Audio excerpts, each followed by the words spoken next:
Hey everybody, it is Thursday night, which means it is time for Shop Talk with Haven Comics. I'm Josh Olive with the aforementioned Haven Comics. So stick around after this awesome little intro video and we'll get back and get talking.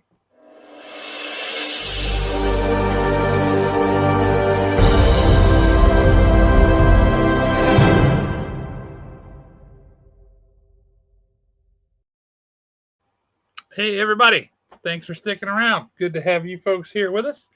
Um, Alan's going to be running a few minutes late tonight, so I'm just going to go ahead and get started all by my lonesome. So you're just going to have to put up with me, I guess.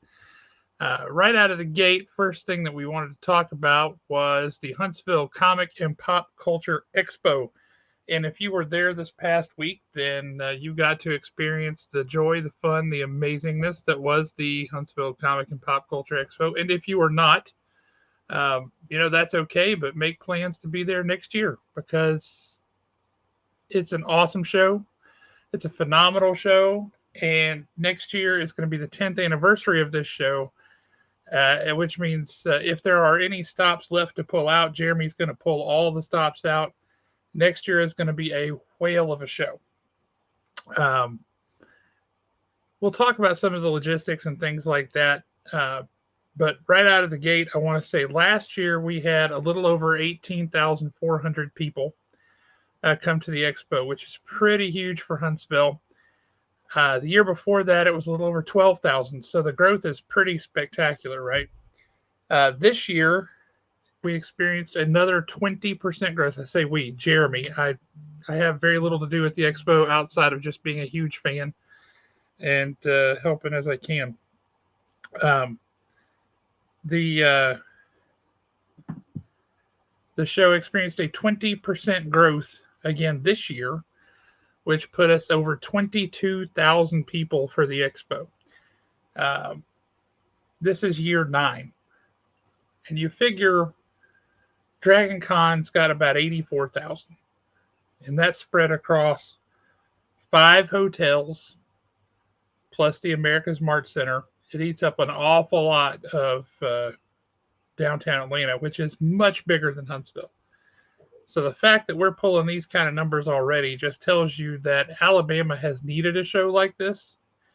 And Jeremy Long has put together a phenomenal show, and people are coming out to it. So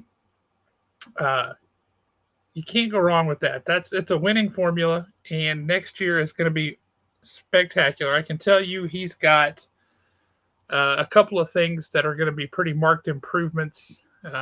One, we've been feeling the crunch of the numbers the past couple of years at the South Hall, which is already the biggest single hall that they have at the BBC, the Von Braun Center, for anybody that's not local.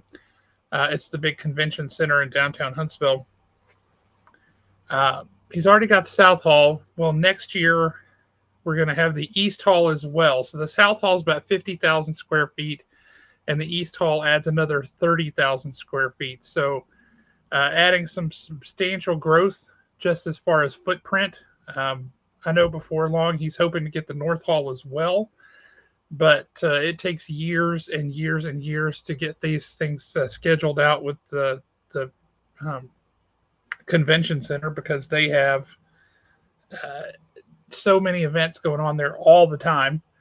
And so it takes a long time to get those things sorted. But starting in 2025, he will have the East Hall as well as the South Hall. And so I don't know what he's going to do with that space or how he's going to utilize it. But I will tell you, it's going to make things a lot smoother and a lot easier logistically. I suspect he might move things like photo ops down there, maybe panel rooms. I don't know.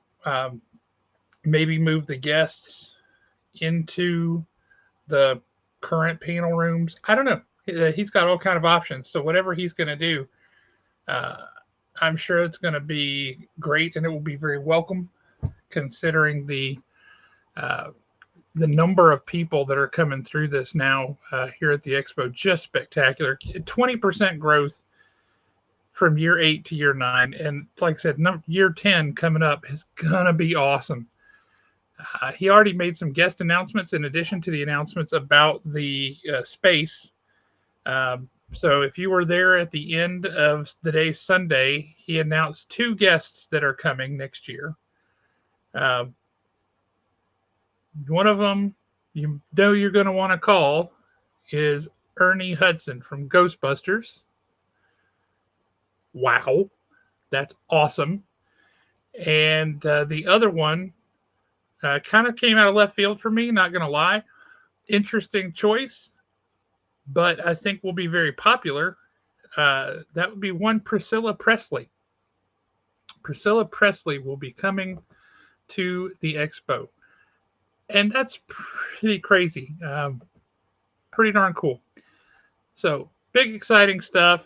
I have a feeling, I know some of the folks he's been talking to about as far as comics guests coming to the expo. And if I am right in how I think things are going to go, he is going to have an absolutely stellar comics lineup next year. And if you are a comics fan, you are not going to want to miss that because that's going to be awesome. We have a Nick Ellis in the house. What's up, Nick?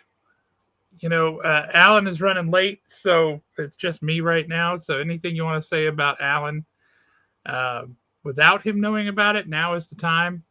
Get on those comments and let us know. You can tell us how much you miss Alan because it's weird just talking to me. That's okay. So before we launch into anything else, I want to talk about some of the treasures that I got at the expo because I got some cool stuff. And then I want to hear from you guys what you got. Now, the first thing that I got at the expo was not actually from the expo, but I wouldn't have gotten it without the expo. And that is a whole box of cookies from Gideon's Bakehouse in Orlando. There's one at the East Side Shopping Mart, and there's another one at Downtown Disney. And look at that. Now, you're saying that's a box, and I'm saying yes, it is. But if you know Gideon's Bakehouse, then you know how awesome these cookies are. This was 6 cookies in this huge box. Each one is about that thick, about that big around, thereabouts. That's not showing you very well. And it is delicious. All kind of stuff. Now, these guys spare no expense on their packaging either. I mean, this is when you open it. Memento more for me.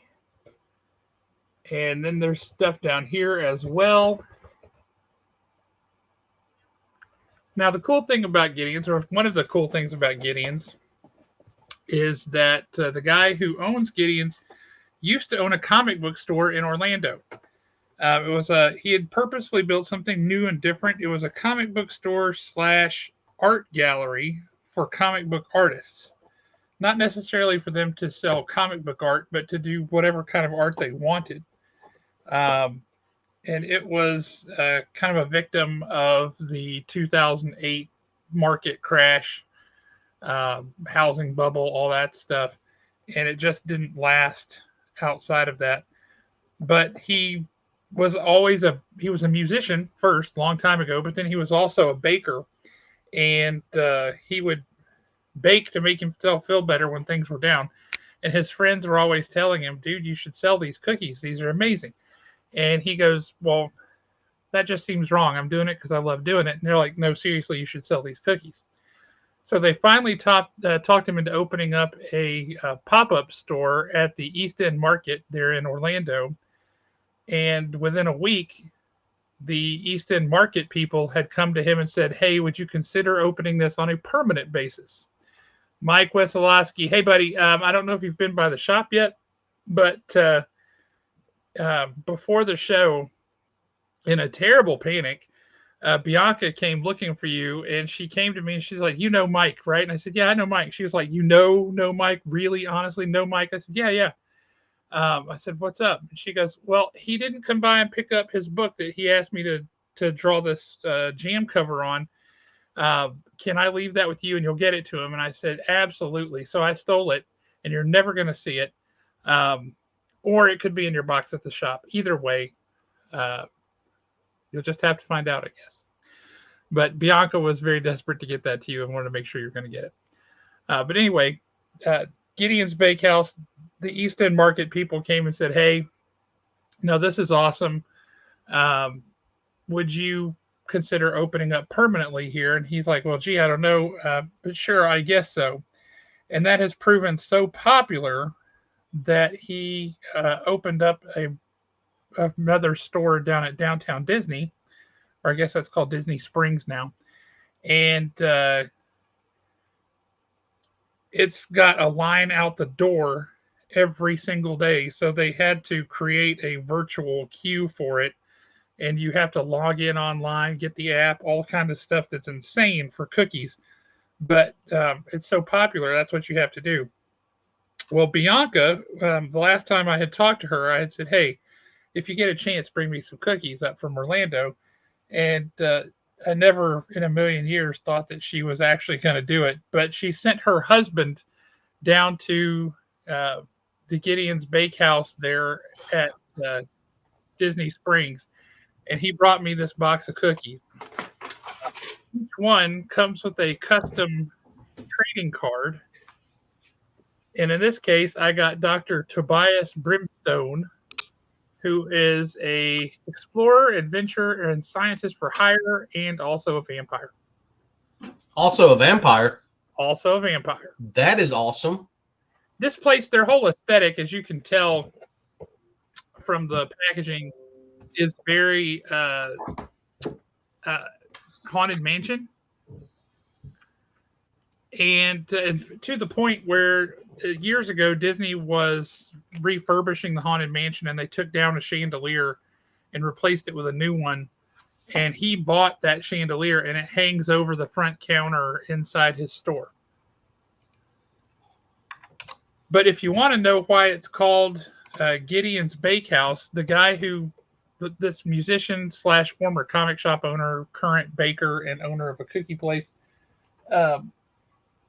he buys like old cookbooks and things. Yep.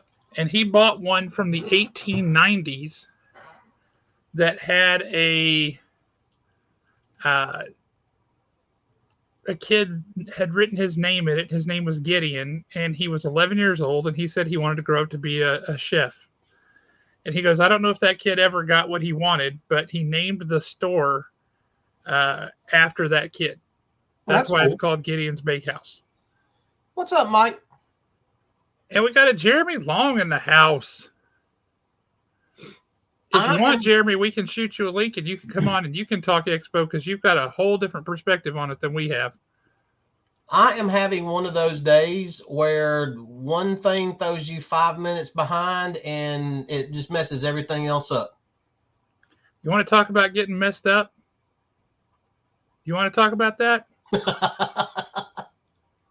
I'm going to tell you a story. So we have 2 dogs, coonhounds. Those dogs love to chase and kill critters. Well, last night they cornered a rabbit in my backyard.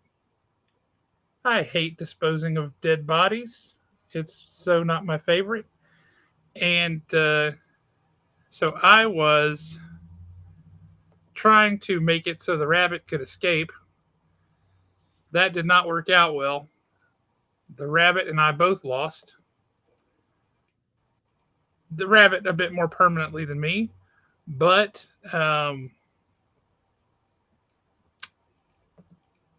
my leg, I caught Leslie and I like 2-3 weeks ago. We went out and we did some work in the backyard. We cut down a whole bunch of scrub brush and crap like that. And I caught my foot on some of those roots, and I came down on some of the stumpy little shoots of junk that we had cut down. Yep. And my leg right now looks like I've been attacked by a feral cat. Plus, where I landed on my shin, I've got they tell me it's a hematoma. I've got a goose egg about the size of an orange on the front of my shin. Oh, well, that sounds like that's fun. It is so fun. Strongly do not recommend. So I heard you talking because I was actually listening in the car on the way here. I like the way you said that box, there was 6 cookies in that box. I'm assuming there's no longer 6 cookies in it. There are currently 0 cookies in that box. All right, outstanding.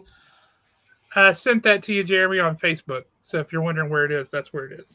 Yeah, and I agree with you. The Priscilla Presley announcement kind of caught me off That was guard. a surprise, right? That wasn't what I was expecting. Yeah, that's not. But I think it's cool. Now, Ernie Hudson, yeah, I mean, come on, people our age, we all grew up with Ghostbusters. I mean, that's Winston Zeddemore. I mean, that's all there is to it. Oh yeah, I mean, he's seen stuff that would turn you white. Exactly. I love that dude, and he loves Jesus' style. That's right. That's right. But he's also been in everything. I mean, that dude has been around. He is phenomenal. But before Jeremy pops on, I was going to show off some of my other treasures from this weekend. I got to say, this is one of them. Guys, if you haven't seen this, I have to blame Steve Hinton entirely for this because I would have never known that this existed without him. But this, my friends, is a thick, hard, indestructible G.I. Joe portable AM radio with headset. The original headset. You can tell because it says G.I. Joe. That is awesome. I do like that. Have you tried turning it on? Yeah, it works. The only problem with it is that battery cover is missing. I'm told that somebody with know-how could 3D print one. But, y'all, this thing is awesome. It's just AM radio. And, boy, that tells me how old this is. But, holy smokes, this is the coolest thing. And this made me happy. You could probably still pick up WBHP. You darn right I can. We up. Yes, I can. So that is one of my cool treasures that makes me happy. I think you should talk about the other treasure. Well, let's get the person on that's backstage now, and then we'll talk about the other treasure. Treasures. We have guys. We have a special unannounced guest. This is the man of the hour, the week. There's not anything bad being said on Reddit about him. It's Jeremy Long.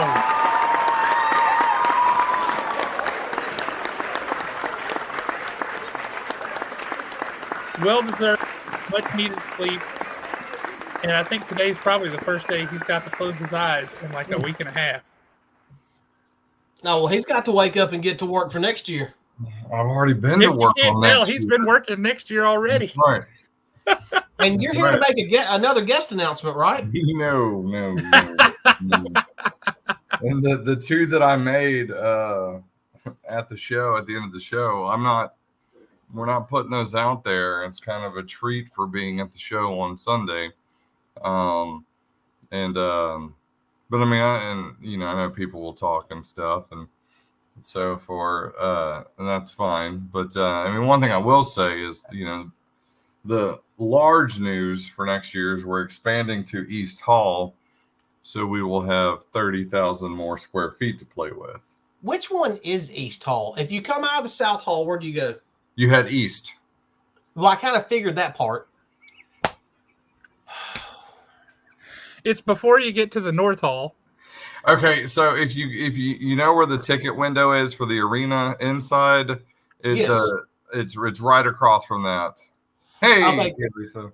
Yeah, so, and it's like an L shape too. It's like it's in 3 parts, and each part is a little over 9,000 square feet, and it's like 2 and then another one on top. So it's like an L shape.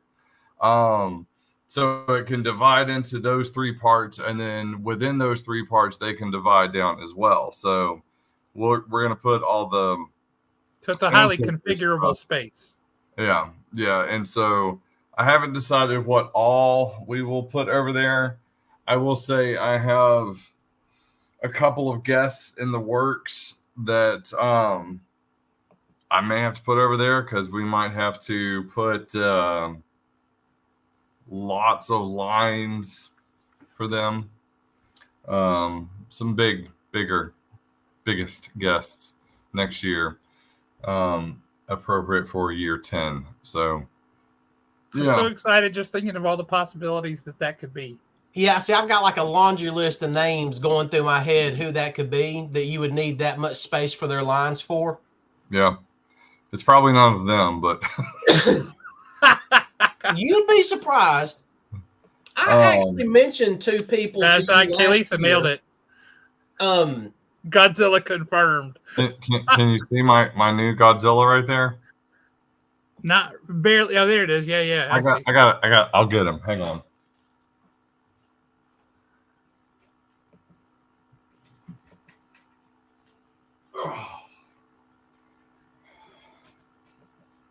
Holy smokes, look at the size of that. Wow.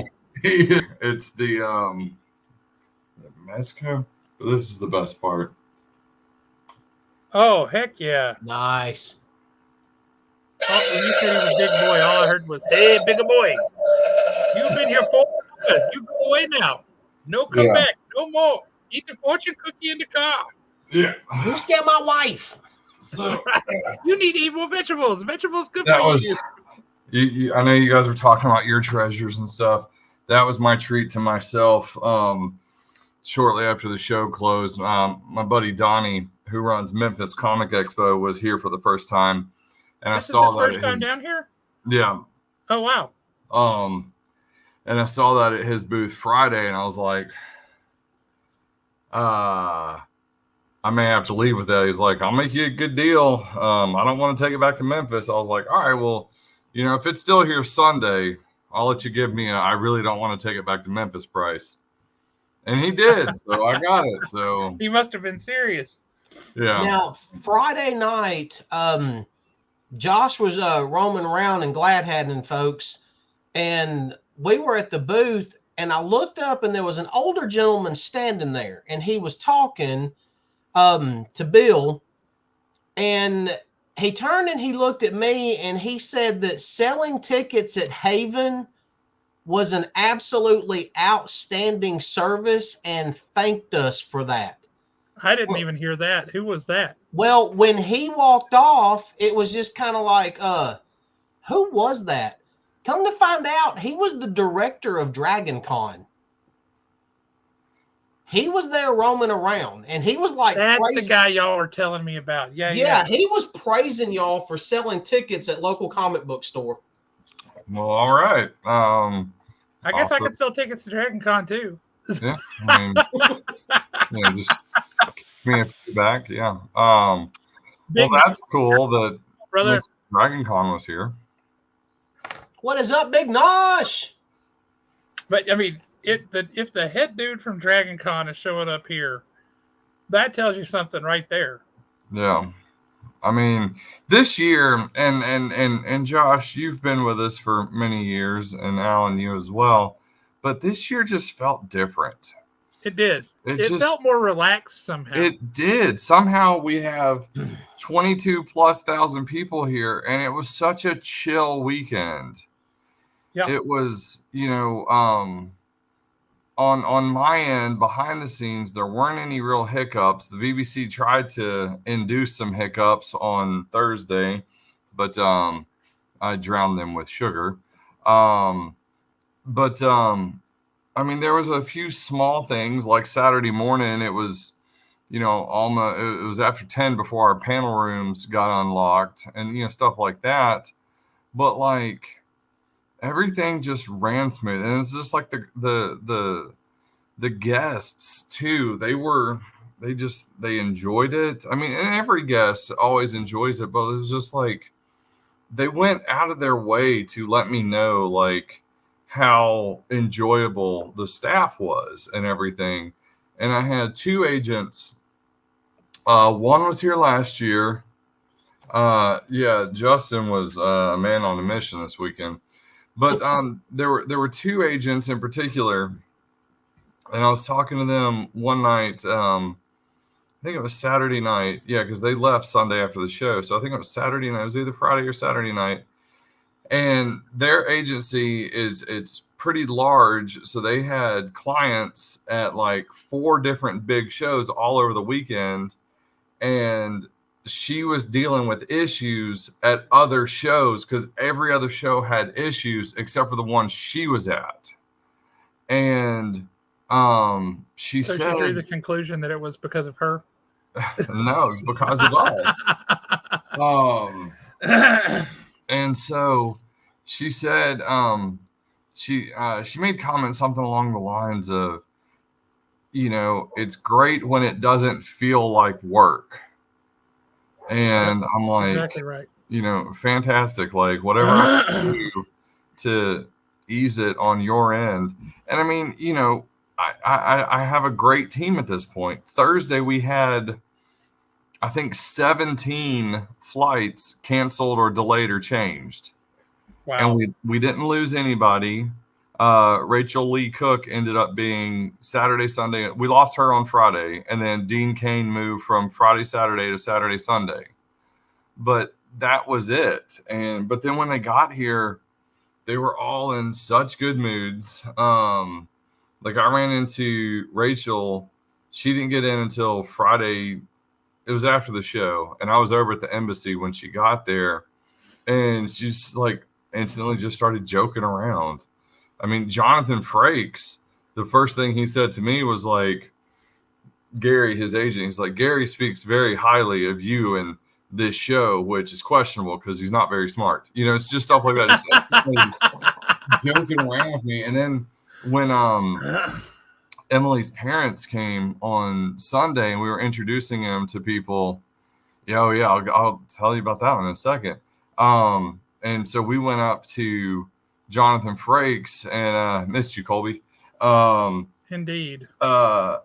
He just said he was talking to Emily's parents, and then he looked over and saw me. He goes, "You must be very proud of this young man." And I mean, he just kept on and on. I mean, it was like I want all the guests from this year to move here so we can all hang out on the regular, because they were all just terrific. And yeah, Steve Burns, geez, he was on a plane, they would deplane, they would replane, and then he got as far as Charlotte. There was bad weather in American Airlines hub cities, so Charlotte and Dallas both, and so there were issues in both places.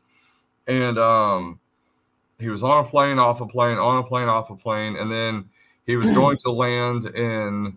He was going to take a plane and land in Birmingham at 12:30. So I was like, all right, I'll go. Or it was 11:30. Anyways, so my buddy Nick, he was like, I'll do it. And I was like, and he saved my butt last year driving to Nashville on a late trip. And he was, he's got a Tesla, so he was at a supercharger, and he hadn't really started going yet. And I got a message from Steve's agent and said they just took him off the plane again. He's not flying out tonight. I'm like, crud. And so then he says he's got a plane, a flight booked. He'll land in Birmingham tomorrow at 2 p.m. I was like, all right. So then we coordinate that. Well, then I get another text that says he's going to leave Charlotte and land in Huntsville. Like he just kept checking. And then all of a sudden there was like 3 open seats on a flight leaving Charlotte to land in Huntsville at 9 a.m. And so he got on that. And so he was here at 9 a.m. So he was here for the whole show. And I mean, you would never have thought that he had anything like, because he was just like sunshine and happiness to everybody. I mean, he flew in that day. He had to be wiped out because that's exhausting. And that's that says a lot about him as a person, for him just to not give up and keep checking just to make sure he could get here for the fans. Yeah, and then like Josh said, he was just completely on once he got here. And but I mean, all the guests they were all just terrific. And my staff, I can't say enough about them. I mean, every time I was up towards the front, I would look over at will call and see that, because we had six people sitting at will call, and they each had a flag, a little dowel rod with a piece of neon green felt on it with the Expo logo, and they'd raise it when they were available so a person in line could come over there. I'd look over there and there'd be 3 or 4 flags up, and so I'm like, okay, well, they don't need any attention. And then I'd go to ticket sales, and I'd go to the next person to go up to the window, and I'd say, hey, how long have you been waiting to get a ticket? And every time it was, I just got here. So there was literally no line to get in. The only wait to get in were people that came early because they wanted to be the first ones in. There were people sitting there at 8 o'clock in the morning on Sunday. On Sunday, they got there about on the floor, sitting on the floor and outside waiting to get in at 8 o'clock in the morning on Sunday. And we didn't open the doors till 11. See, that's what got me about it was Friday, I got there a little bit after 2. Mm-hmm. And my plan was I was going to go to the Haven booth, drop all my stuff off, hang out for a minute, and then I was going to go live and just start wandering around. Well, I turn around and it was like, wait a minute, Josh needs help. This is Friday. Where are all these people coming from? Yeah. And then next thing I know, it's like 7:30 at night. And you can ask Josh. I looked at Josh. I was like, this wasn't normal. No, it was way busier. It wasn't hectic or crazy, but it was nonstop busy all day Friday. Yeah, it was. I mean, we were up, 20% over last year, and last year we were up 50% over the previous year. So what's the number that we arrived at? 22,000 and what? 246. 22,246. That ain't bad. No. That's, I mean, like I was saying, I think at least the numbers that they tell the fire marshal at Dragon Con is about 84,000. Right. Now that's spread over 5 hotels and the America's Mart Center and all kind of stuff. But that's a quarter of that in year 9. Right. That just shows how much Alabama needs this. Oh, and the thing is, I mean, we sold tickets to 41 different states in 3 different countries. What countries? Yeah, Canada, Mexico, and England. So somebody came from England. Someone put an England address for their tickets, and so, holy smokes! Yeah, but yeah, I mean, it's especially with this lineup. I mean, this was only, I believe, the 3rd show that the Bluey parents have done together. And so it was, it was really cool to have them. I'll tell you, Dave McCormick. I ran into him at the, I was at the hotel Thursday night, receiving people, because there was like, within 30 minutes, there was like 20 people that landed. And so I was like, I'm gonna just hang out at the hotel, and catch him, introduce myself to him and everything. And he got there and he'd just gotten off from a plane that started in Australia. Some of them did. Yeah. And so, I mean, when I flew to Alaska, I didn't want to talk to anybody. And this guy has a longer flight than that. And he was just like, hey, I mean, just at an 11 and, talk to him. He'd probably been drinking on the plane.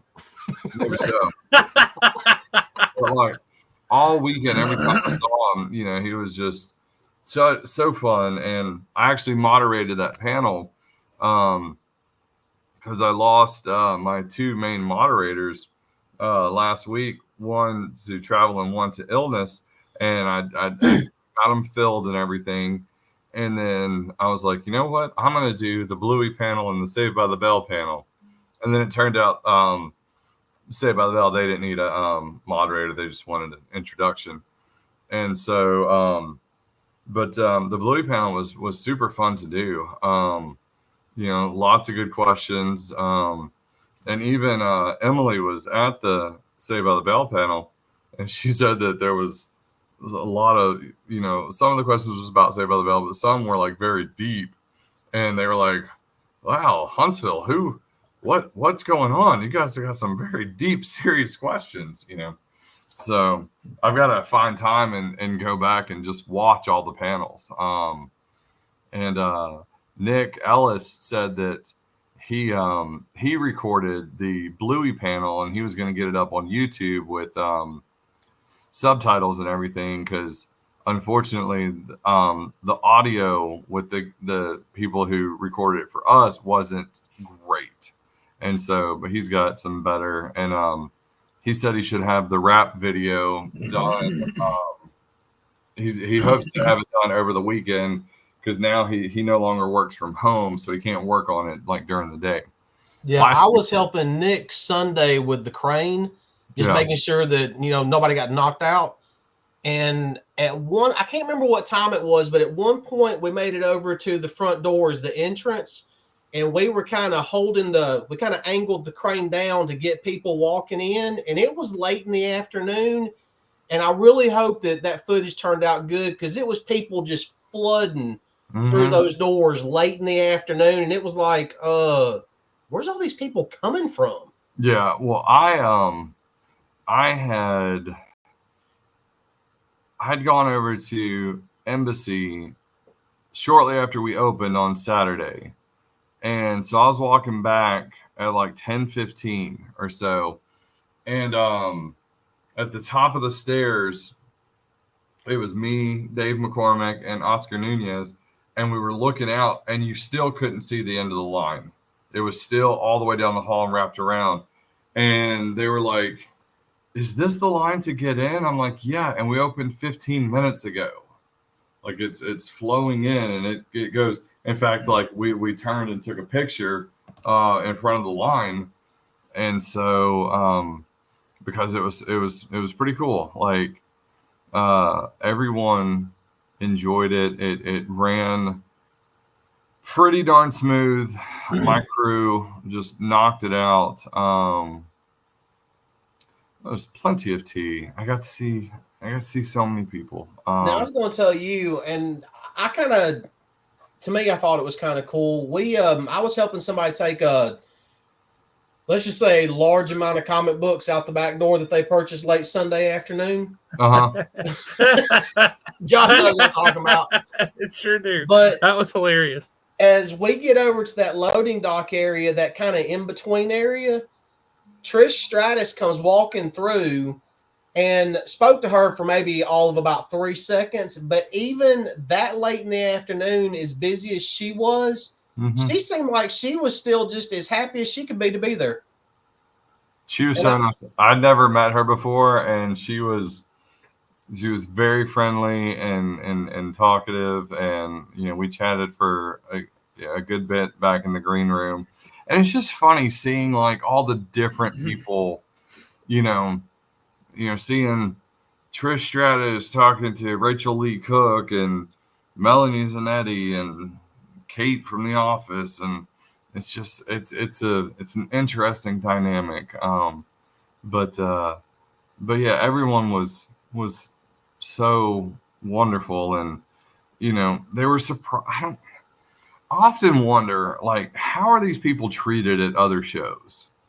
Like, I mean, you guys know me. I'm just a normal dude, and I just want to treat people well. And you'd think I'm like, giving them one of my kidneys or something. And so I don't know. When people ask for something, I make it happen. Steve Burns asked for 2 passes for friends of his on Saturday, and I was like, yeah, no problem. I'll have him up at Will Call. And he was like, thank you so much. What do I owe you? I'm like, nothing. Like, But I think a lot of it has to do with the fact that you're still a fan and you enjoy what you're doing. Yeah, I do. And I want everybody, and it's not just the special guests, I want everyone to be comfortable.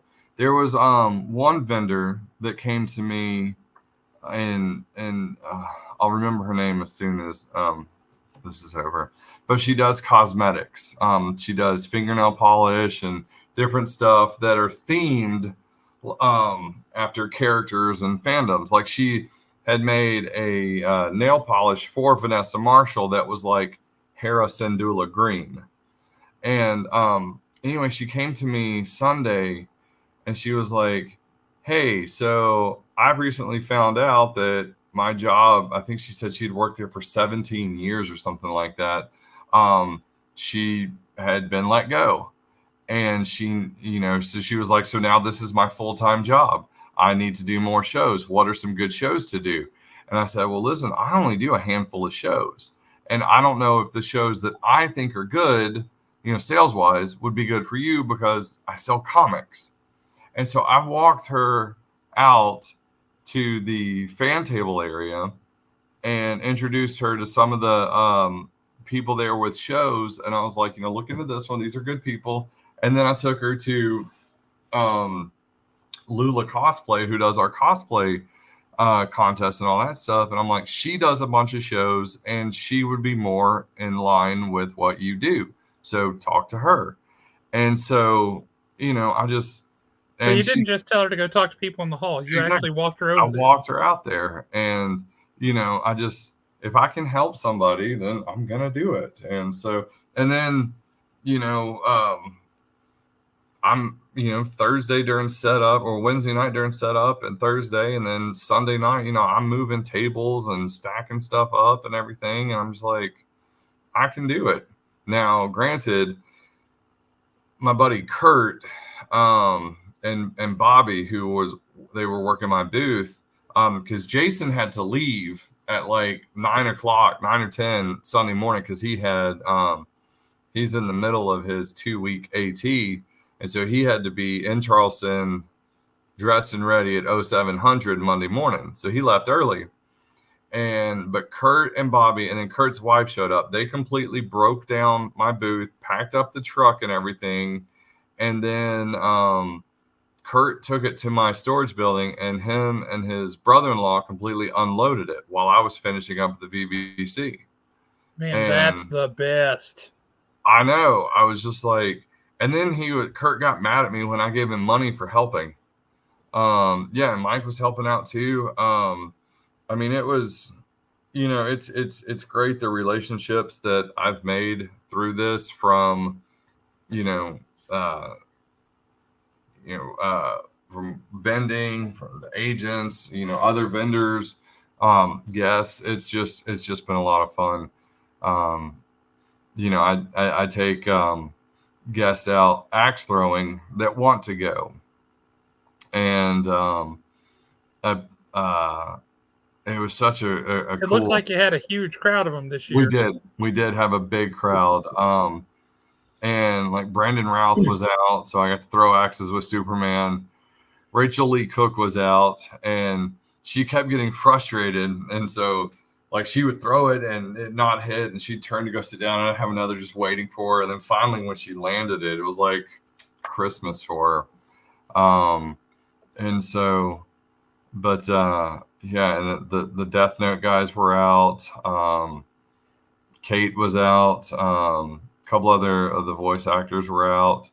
Melanie Zanetti came out, so that was fun, seeing tiny Australian lady who's, Bluey's mom, throwing axes. That's very Australian thing to do. Yeah, it was. That's not an axe. This is an axe. And what's funny is Eli has come with us last year and this year, and he and Orange Cassidy had a dagger throw off. Nice. And afterwards, they shook hands and everything. Eli won. He didn't realize who it was until the next day. He just thought it was one of my friends coming and hanging out. And so that was kind of funny. What a surreal childhood he has, and he doesn't even know it.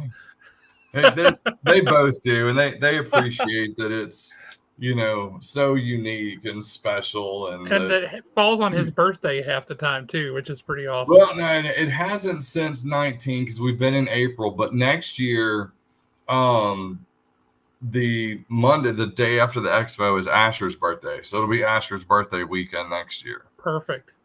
Yeah. Yeah, next year is going to be painful for me. I'm just going to tell you, because it's Expo, and then the next Saturday is Free Comic Book Day. I got no break. I'm going to have to take that whole week off in between. What? You'll be all right. I missed the dates for next year. What are the dates for next year? April 25th through 27th. Nice. Yeah. Not if you're Josh. Yeah. See, I'm hoping It's that. gonna be rough. I mean, I know it probably won't be next year, but I'm hoping we can get Dean Kane back, because every time I was able to get over, actually stop doing what I was doing and go meet him, he was busy.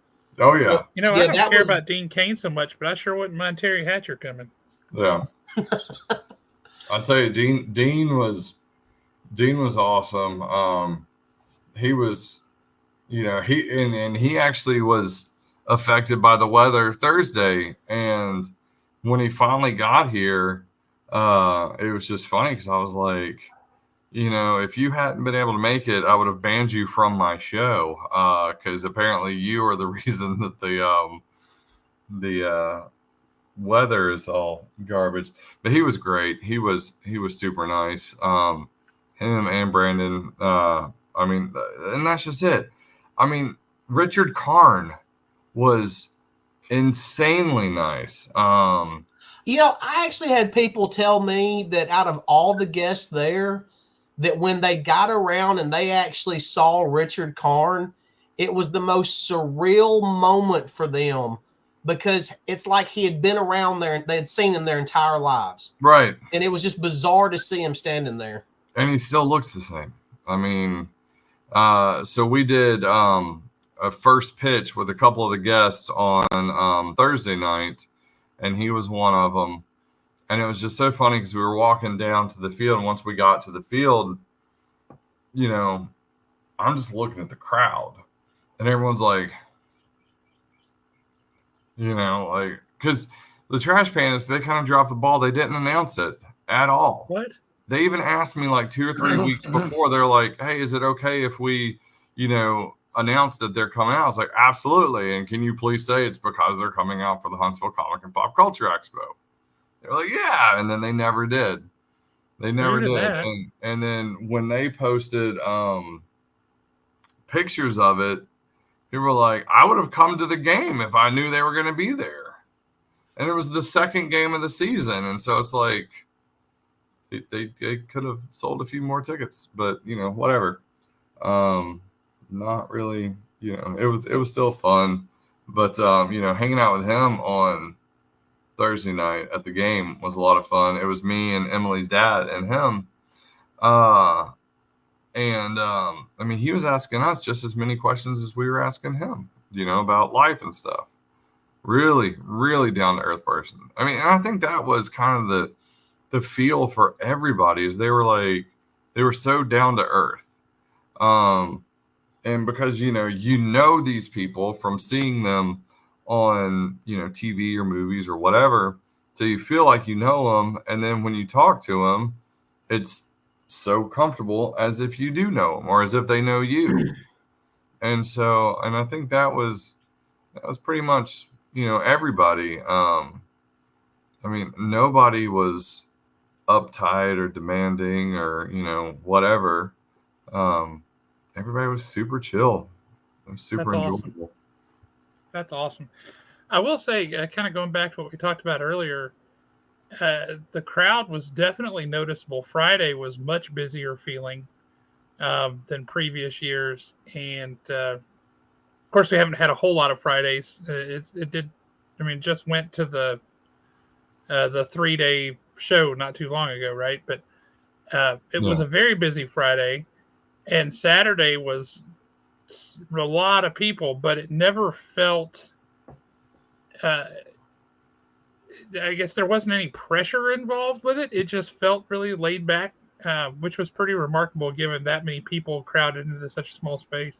Yeah. I know, like Saturday last year, at one point almost felt overwhelming. There was so many people in there. This year, it was like that everybody decided to spread out, because even Sunday, I'm like, this is supposed to be the dead day. This is when things are supposed to be winding down, and this is not dead at all. Yeah, well, I remember several years ago, the year when Michael Bean was here. Yeah, 19. That Sunday. Ghost Town.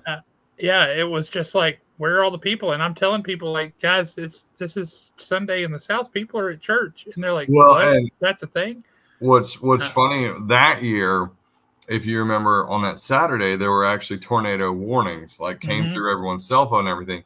And then that Sunday was, because that was when we were in March. It was that year, it was on Eli's birthday. It was March 9th and 10th, and Eli's birthday is March 10th. And that Sunday was like the first day in like 4 or 5 months. It was above 60. It was sunny out. And so people were just, finally getting outside. And so, yeah, that Sunday was dead. But now this year, Saturday morning, traffic was a nightmare. They had some kind of race going on down there. They had half the spaces blocked off in the South Hall parking lot for the symphony that started 2 hours after we ended. So dumb. Is that what that was for? I thought it was for the monster truck rally. No. Because that was insanely stupid. Yeah. Every year they hold spaces. They're like, well, we promised them X amount. I'm like, we close at 6 p.m. Like when I left, I actually had to cut out early on Saturday night. I left after close, but I left about 6:15, which is early for me, but I had a meeting to get to. And so when I left at 6:15, half of the untaped spaces were empty. And then all of the taped off spaces were empty. And I'm like, I don't understand those people. Like the BBC, they are, for ones that want to pinch every penny and everything, they sure don't make good business decisions. But that's, what I have a look at that. Look at who we have. We have the behind the scenes person that makes the expo work. the brains of the operation.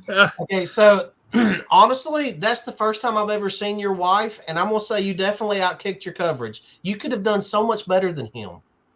Yeah. Old news. Old news. It's too late. In for a penny, in for a pound now. So here's my idea for next year. And you can definitely tell me no, but you need to at least entertain the idea. Since you've got the South Hall and you've got the East Hall, there's this little bitty thing that's in between them that maybe you could book a concert for that night and bring us in like a really big band, and we just keep going into the concert. So I actually had lunch about 2 weeks ago with the recently appointed music chairperson of Huntsville or whatever, and he's the one spearheading this Bonnaroo in Huntsville thing. Yeah. And so he said we would definitely talk about getting some bands either after hours concerts in Mars, or even like all day or something like that. Which that would be great, because then that would just give people more reason to stick around. Now we also, it was too late in the game this year. Basically my buddy Jamie, who is as in former Magic City Con? No. Okay. He is the tourism director for the Convention and Visitors Bureau. The lunch was me, him, and the Music Man. Basically, we talked about a lot of things, and we were able to, and this was less than 2 weeks for the show, maybe less than 3 weeks. But we got a couple of other businesses involved, where they were doing theme nights, Straight to Ale at their, they did like a cosplay karaoke on Friday night. And so expect to see not only the expo to be bigger, but the presence of the expo in downtown to be bigger next year. Awesome. Yeah. You could even, with it being so late in April, then it would all be dependent on the weather, do something around Big Spring Park also. Right. And You know, there's so much potential. It's not even funny. oh, I know. And I mean, the thing is, so I don't remember if it was Christine or Kaylisa earlier asked if any of the guests got out and saw Huntsville. A No, it was lot of Kaylee's, them, a lot of them every morning got up and walked around Big Spring Park and stuff. And a couple of them on Friday went out to the Space and Rocket Center. I know Kari Payton went out there. Actually, my sister took him out there, and he loved it. And so, yeah, I'm gonna work because the Space and Rocket Center, and I'm sure there's some people watching here that is currently involved with the Space and Rocket Center, but they're a little slow.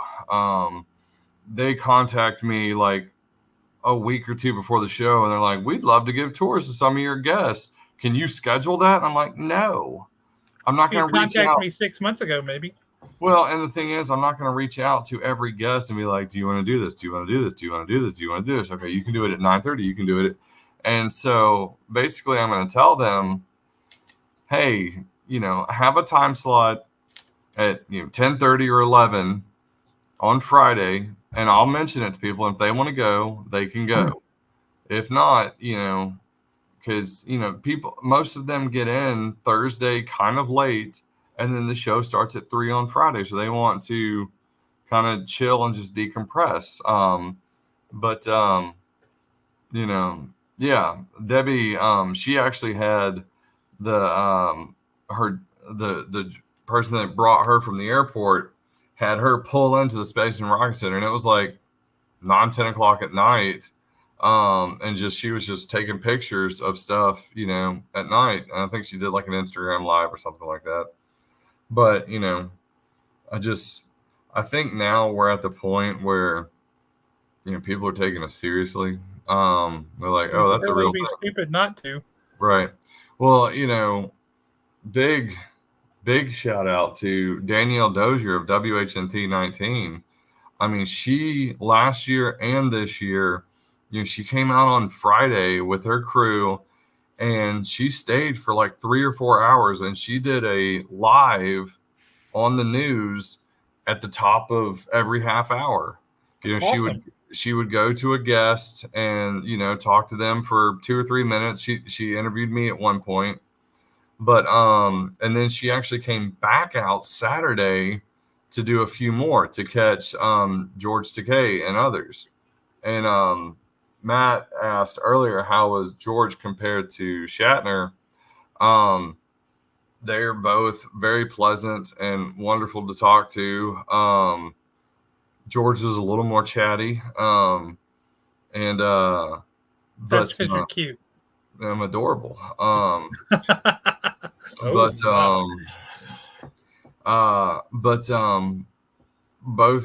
good. Sales wise,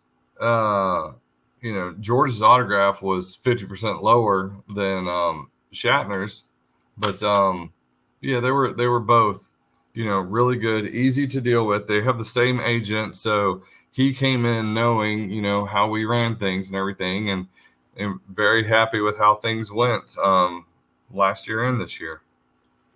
So did you get George to sign off on your Enterprise painting? Like you got Shatner, the one you got from Clint Hobart? Yeah, I've got it. Currently, CGC has it. Yeah, and like this thing. Yeah, there we go. Yeah, no. I got to say kudos, by the way, on the placement of Clint Hobart right next to Paige O'Hara. That was genius. I told Jason, I said, we were walking around, I think it was Wednesday night or Thursday, after setup, and I was just looking around, and I'm like, I think I might like Clinton too much. I said, jokingly, I was like, I give him a great spot every year. Buddy gives me a great painting every year. And such a cool guy, super talented. But Paige's assistant this year, his name was Omar. And I don't know who had the idea, but basically they saw Clint's original line drawing. Yeah. Yeah. Yeah. And so, and this is probably why they saw Clint's, originals, just the pencil line drawings of Belle, and they put some on her table, and and then Clint was still, constantly working on them, and he would put it up, and not 5 minutes later they put it over on the table because they just sold another one, and I think basically the total cost, the total cost was just what Clint charges for his originals and then her autograph. Yeah. Yeah. And so I mean, like, what a great system they had going. I think I don't know how many of them they sold, but at least one to Nick. But yeah, it was a great 1-2 punch there. And well, when I went by and talked to Clint, I guess it was Sunday afternoon, I said, well, you sure got a premium spot. And he said, it couldn't have been better. This has been fantastic. He said he did better being next to Paige than he did when he was next to Jim Cummings. I believe that. Wow. Yeah, I know. Sunday, I went walking around late just to kind of see who all was left. And I was hoping to try to catch Dean Kane. And this was late Sunday afternoon. Probably 4 o'clock or a little after. And I get over there, and just about everybody's gone except Paige O'Hara was still going strong. Yeah. Yeah, she was just wonderful. Like, we went over, this is the first year Emily and the boys have come every day. And I think I saw him at some point every day too. Yeah, Asher wasn't there on Saturday because he had a birthday party to go to, but Emily and Eli were here all 3 days.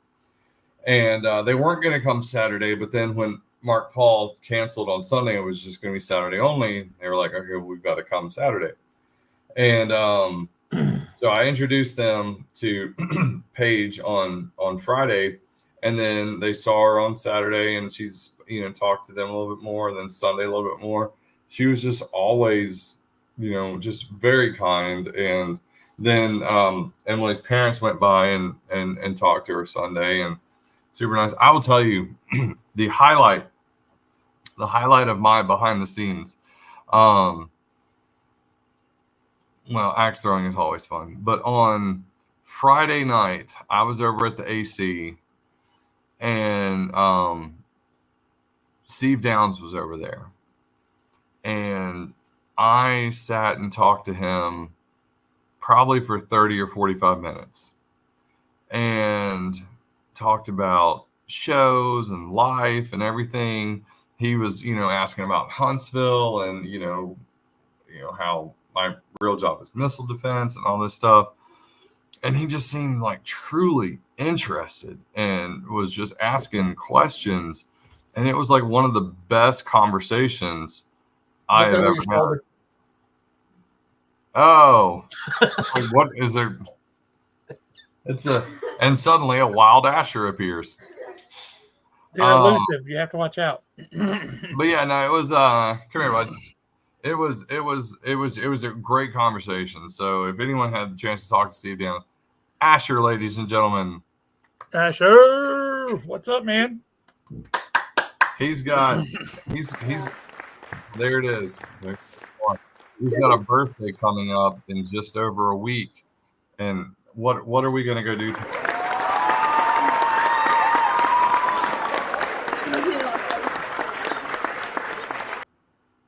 Yeah, we're gonna go camping tomorrow night. So awesome. Yeah, I was kind of, AWOL there for about a week or so, and so yeah, he's messing with Godzilla now. He petted it and it lit up. Nice. I was like that. And now he's screaming. And Asher is gone. You can't blame him. That's terrifying. But yeah, that's one thing I love is just the conversations I have with the guests. And yes, I can, but the thing is that was after hours over at the AC. And again, if ever you want to meet any of the guests, they mostly, a lot of them hung out downstairs at the embassy this year because the embassy has a new restaurant. It's quite nice. I didn't know that. I hadn't been over there. That's awesome. So you were kind of talking a little bit earlier about some thoughts of what you might do with the space down at the East Hall now that you've got that. What if you opt not to put guests down there that are going to need that much line? I'm still trying to wrap my head around who those guests might be. Well, and it's not that a guest would need 30,000 square feet of space. It's, some of that. So basically my thought, my initial thought, and I'm going to go over this with my team next week. My initial thought is taking everything that's in the ballrooms and putting it over in the East Hall. That was my thought too. Because people will search that out. But, we don't need a 9,000 square foot panel room. Because the 2 panel rooms this year, it was 2 ballrooms put together. And so it's right around 6,000 square feet. And that seemed to be plenty of space. Now, if I get some of these guests that I'm trying to get, I might need some bigger space, but I might use the concert hall if it's available. Because that's a pretty already set up thing. And I will say one of the guests that I'm aiming for is one of the guests that was at Pensacon one year when they used the Sanger Theater for their big panels, and he about filled it up. So, Tease. yeah. Do what? I said tease. Yeah. That's like just got my mind going now. I just told you some details. He was at Pensacon. Well, that narrowed it down to about half planet. That's right. But I haven't decided if I want to put photo ops over there. Because photo ops is, they ran it well this year and last year. For us to have such a jump, they do well with it. But anyway, so the ballrooms, all the walls for the ballrooms, not just the ones that separate them, but the ones that separate them from South Hall, they can all go away. So my initial thought was putting the guests over there, but then it's about the same amount of space, so we still have the crowding issue. So my thought is pushing all the vendors 60 feet to the left and having vendors basically starting in the ballrooms. And then that way I have 60 to 80 more feet of space with the special guests. Now I will have, courtesy of the Florence Ghostbusters, an Ecto 1 next year. Sweet. So that'll be over by the special guest area because one of our already mentioned guests will do photo ops in front of the Ecto 1. For those that didn't hear, it's Ernie Hudson is coming, and he actually does photo ops in a jumpsuit. Dude. Oh, cool. Dude. Yeah. And That's awesome. an Ecto 1. Yeah. So yeah, that'll be fun. But yeah, that's my initial thought, because I thought, I'll put the guests over in the ballroom, close it, and do.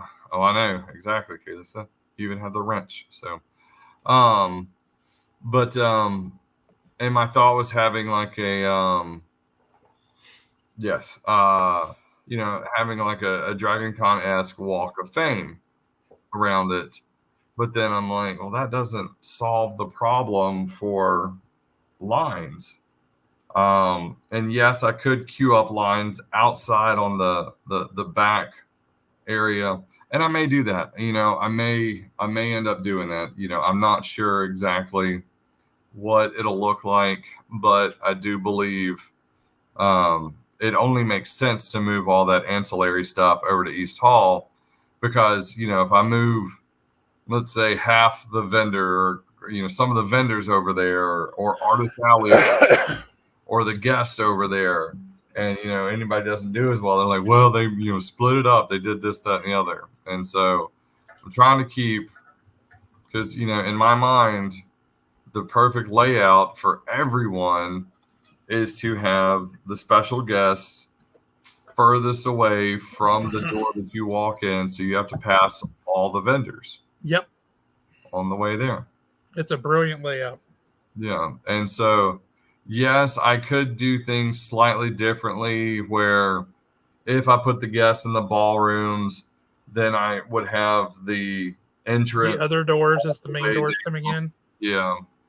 Now, when you say and please keep in mind, I'm a borderline dummy on some of this stuff. When you say the ballrooms, are you talking about the panel areas where you have the panels at? Yeah. So what about turning those ballrooms into like Artist Alley?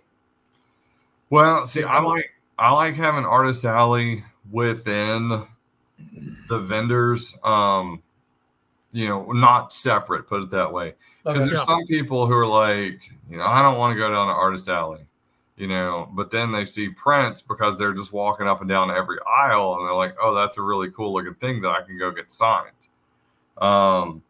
One thing, when I made an announcement at the end of the show, I thanked everybody. I thanked volunteers, special guests, vendors, artists, agents. And I made a remark about agents. But Emily was at Jimmy Mulligan's booth, and she said that someone someone's like, did he just thank the artists? And they're like, yeah. They're like, nobody ever does that.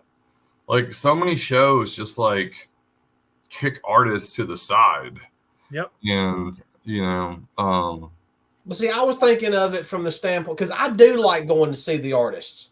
And I was thinking of it from the standpoint of having all the artists together. That's more of a personal thing. Right. I can just go check it all out. Well, and we do, and honestly, we have 2 aisles of the artists, or 2 double-sided, rows of artist tables, and they're all together, but they're just in the middle of the vendors. Yeah. So it's like, I don't want to art, but then, you see a cool print that you can go get signed or something. And so, artists did very well this year. Vendors did very well this year. Guests did well. Let's talk about some comic guests, because we haven't really talked about them yet. Nathan Zerdy, I think he just had a bag strapped on, or was wearing one of those NASA diapers or something, because that dude never moved. No. He had a line all the time. Yeah. All the time. He was busy. Bianca was busy. Anna Zero was busy. Just the coolest. And I was about to say, and what fantastic people too. They are great human beings. I mean, we love Bianca and Nathan to death. I mean, my daughter even gets excited to go see those two. My niece gets excited to go see Bianca, and drew something for her. Yeah. And brought it to her and kind of told her the story behind it. Bianca's like, I'm going to put this up in my studio. Did I show either of you guys, or did you see the cover that Bianca did for me on the Stray Dogs cover? No, I didn't see it. No, do you have that handy? No, CGC currently has it. But basically, I don't even think I have a picture of it. I had a Stray Dogs blank, and I had 4 animated dogs coming. So she did a cover. It has Courage, Bingo, or not Bingo, Courage, Chili, Bandit, and Blue. And I got all the 4 actors to sign it, and her, and it was just a fantastic. What a treasure. I know. And I'm like, how perfect. It's on a Stray Dogs cover. All right, Alan just held his up a second ago, but hold him up again, Alan. I know you kind of have to go. Actually, if you go a little bit closer this way, Josh, we got connecting covers. Yeah. I know that it does come down to schedule and stuff, but my honest opinion, from what I've seen the past couple of years, I think Nathan and Bianca, you could have them there every single year, just about. Well, I told him. I went ahead and told Bianca to put it on her calendar. Bianca's so funny because she was like, I said, "You're coming next year," and she goes, "Well, I don't know if he'll want me back next year." And I said, he will." And she goes, "I don't know. If Nathan doesn't come, he won't want me." And I was like, "I don't think that's true. I think you're your own human being. I think that you do very well. You're very popular, and I think he'd love to have you." And she's like, "You think?" She's Yeah, I definitely think. got a following around here. Yeah. Yeah, Well, and they're a good fit because they're just also very nice. they I really mean, are. it's funny because they were loading in on Thursday, and I saw them in the van, and we only had Thursday loading. We had one roll up door for in and the other one for out, and I was going to the cars waiting, the vehicles waiting to get in, just to be like, hey, you're almost there, because we started load in an hour and a half before we said we would. Yep. Because we were ready and there was no point to wait. And I really appreciated that. Yeah. It let me get out before I felt like I was going to run over Well, somebody's I face. didn't realize there was nobody there. I didn't realize that I was technically pulling into the outdoor. And well, luckily I was there. Yeah, very luckily, because I heard that one woman go, "Who is that?" And then you just magically appear out of nowhere and go, "He's with Haven." Yeah, he's fine. He's fine. But so You're darn tootin', Matt Posey. That's right. They're gonna get airbrush T-shirts next.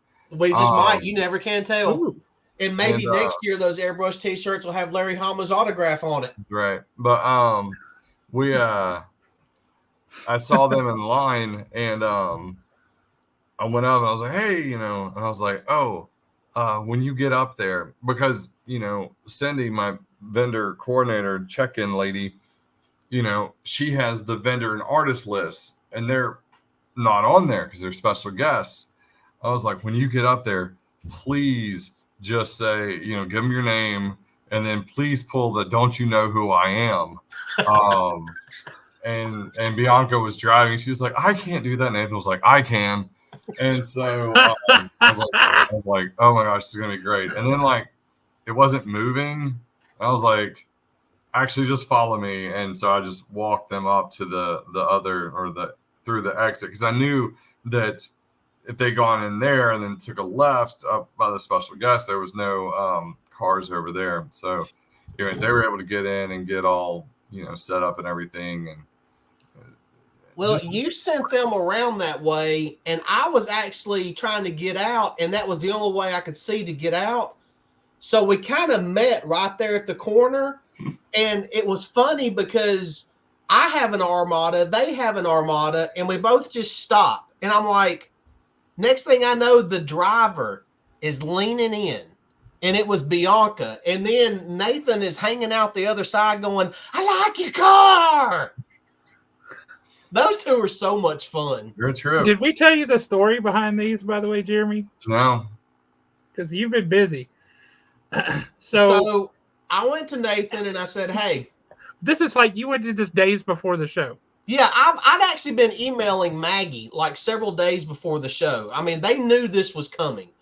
And I was like, hey, I've got a G.I. Joe sketch variant. It's coming down to, I don't know if I want Scarlet or I don't know if I want Baroness. My plan is just let Nathan draw whichever one he wants to draw.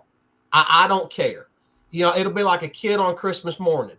Right. So Friday, I get there, I head straight over to him. I give him the cover and everything. We talk for a few minutes, and he's like, "You really don't care?" And I'm like, "No, I'm going to love either which one because I actually want both of them. You do who you feel like drawing, and then next year I'll just get the opposite one done." And he was like, "Okay, cool." You could tell he liked that idea. Well, then he texts me Sunday, and I go over there, tell me it's ready. And he goes, well, you're either going to like it or you're going to love it. And I'm like, that don't sound good. What happened? And then he proceeds to tell me the story that apparently Josh showed up right after me and says, hey, whichever one you draw for him, draw the other one for me and make it a connecting cover. Nice. So Well, the funny thing was, I would go over to his booth to see how he was doing and whatnot, and and he goes, "What are you gonna do if you get the one that Alan really secretly wanted?" And I said, "Laugh." Yeah. And he goes, "Dude, that is so mean." I said, "Well, you asked." well, he asked me, he goes, "Are you ever going to be able to get this from Josh?" And I looked him dead in the eyes and went, "Yeah, one day." One way or the other. One way or the other. Trade him some cookies from Disney. But yeah, this is do pretty that. stellar. This is phenomenal. I love the way he did them. They're standalone pieces, but they make an awesome match set. Yeah. Just super cool. And the other thing I got,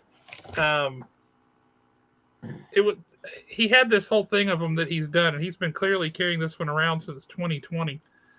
But he had done all these other characters, and a lot of them were really unfinished, just really loose pencils and stuff. But this one looks spectacular. And Zartan from G.I. Joe. Oh, nice. And yeah, so Rubenstein had that, and I was like, yeah, gotta get that.